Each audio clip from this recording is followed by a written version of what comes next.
Hey guys, welcome back to my YouTube channel, 5 Reviews, hosted by your studio 5 coming straight from the living room to you on the internet. Now before we go any further guys, make sure you like and comment. Your boy is trying to get to 1,000 subscribers and I need your help, so please subscribe if you haven't. And also share my video so others can subscribe as well. I would really appreciate that. Okay guys, for this video we're going to be talking about the Falcon and the Winter Soldier. Six episodes is all done now guys.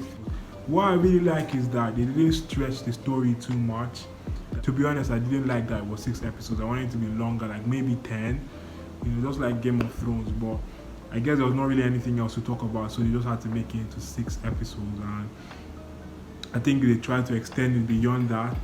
They wouldn't have had enough material to do so. So 6 episodes is a smart idea. Also because it's kind of experimental. They're trying something different. Let's see how it goes. They don't want to pump too much money into it only for it to blow up in their faces, because Disney Plus is not anywhere close to defeating Netflix, I believe. Like Netflix is still the champion.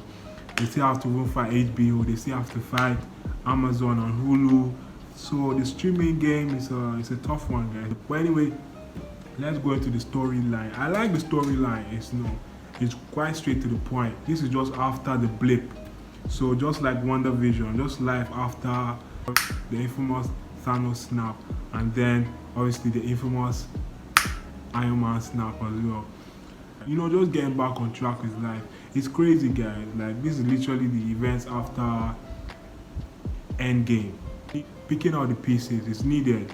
Cap is dead.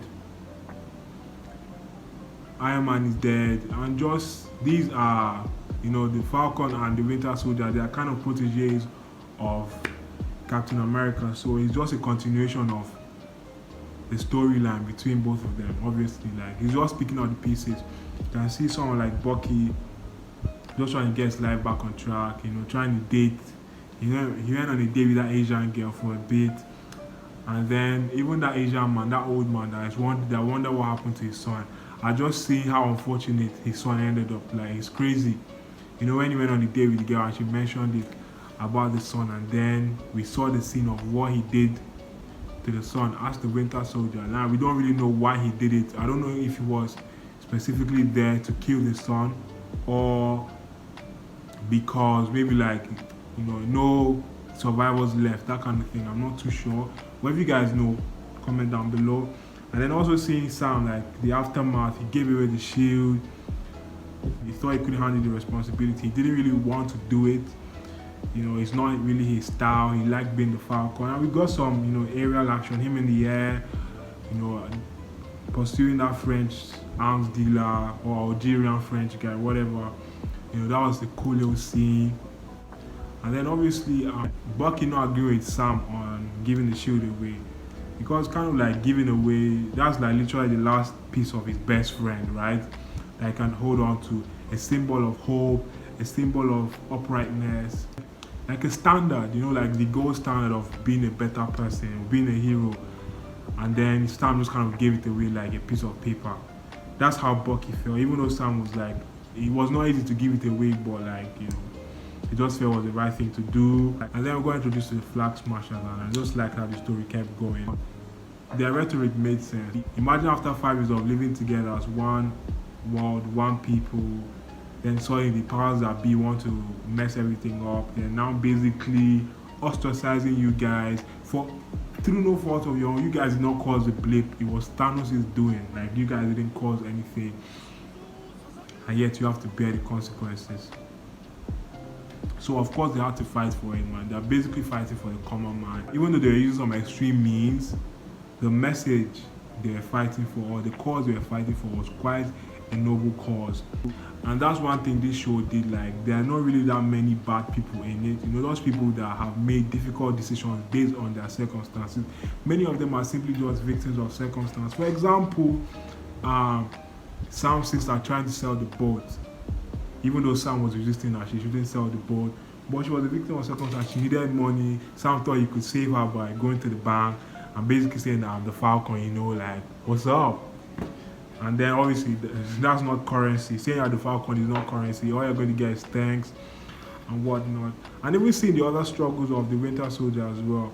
Apart from getting to life as a normal, former assassin robot, just him in therapy, even though it was compulsory, it was a part of his pattern, and just him sifting through what's going on with him. I'm trying to speed this thing up, guys. Yeah, some other characters. Let's even talk about Johnny Walker for a bit. The new Captain America, and then his sidekick, Battlestar, Lamar. Anyway, his name is Lamar. I think they made a good team, but the thing that was the problem with John Walker is that he was really stepping into big shoes he couldn't fill, because number one, he was not a super soldier. Number two, he didn't have the oomph that Steve had. He didn't have the charisma, and he didn't have the story that Steve had. He was definitely suffering from inferiority complex at some point. You don't see the way he was behaving. He wanted to try and control Bucky and Sam. He wanted to work with them. He found out he couldn't really work with them because they really they didn't rate him. They didn't rate him. So he tried to enforce himself on them, put control over them, but they still didn't rate him. John Walker was doing way too much, bruh. He was doing way too much. He was too eager to prove himself as Captain America. I get it, but bro, chill, okay? Bro, chill. And you can see what that led him to do here. That scene where he was bashing one of those flag smashers with the shield, man, and then you see the blood on the shield, and then everyone was videoing it. I was like, yo, it was such an iconic moment. That was the end of episode 4. Lamar was a good guy as well, but he didn't really get a story. It was just like a side character. It was just there, kind of like a magical Negro, I suppose. Once in a while, boosting John Walker's confidence. That's about it. He didn't really have any strong role there.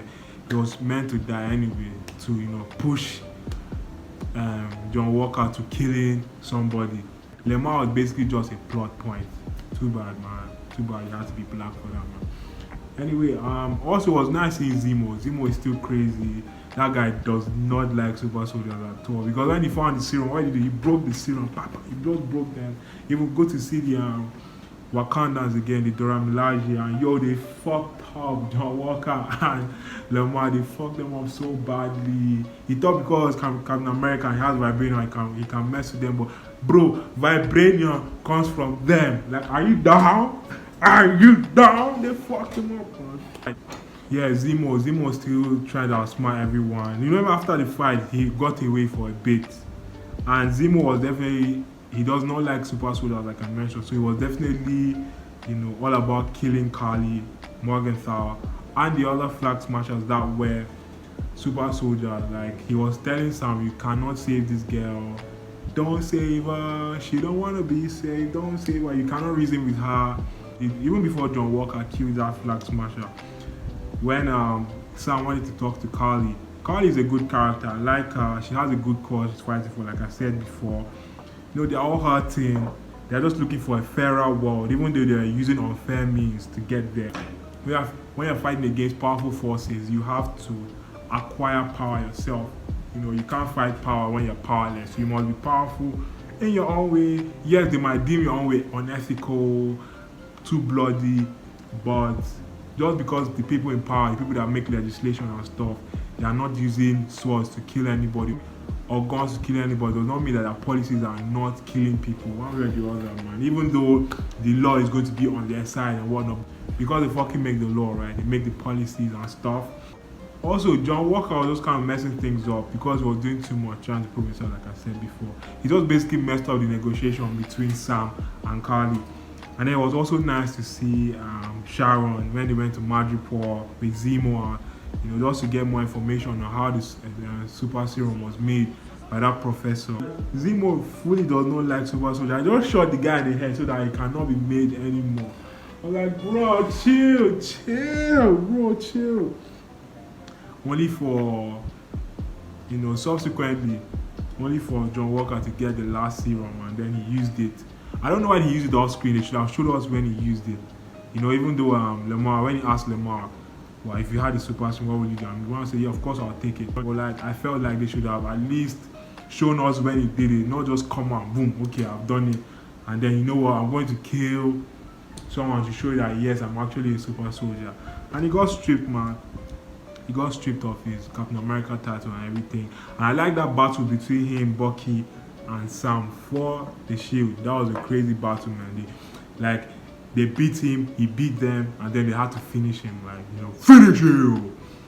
They had to break his arm to take the shield off. In the way he screamed, "Ah!" I was like, bro, I feel your pain, man. I feel your pain. And even when they were trying to strip him, at the meeting or whatever, he said, I have to speak, like, I want to say something, and they did not let him speak. He was like, you guys built me this way. You made me this way.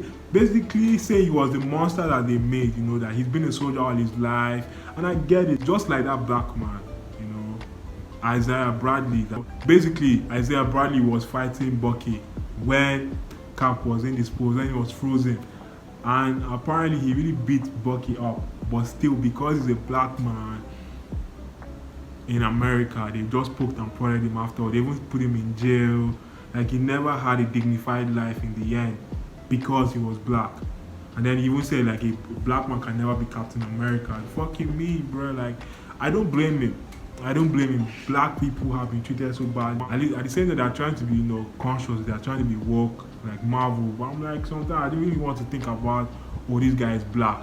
The struggle of being black. Sometimes I just want it to be independent of that. It's a superhero movie, it's a sci-fi movie.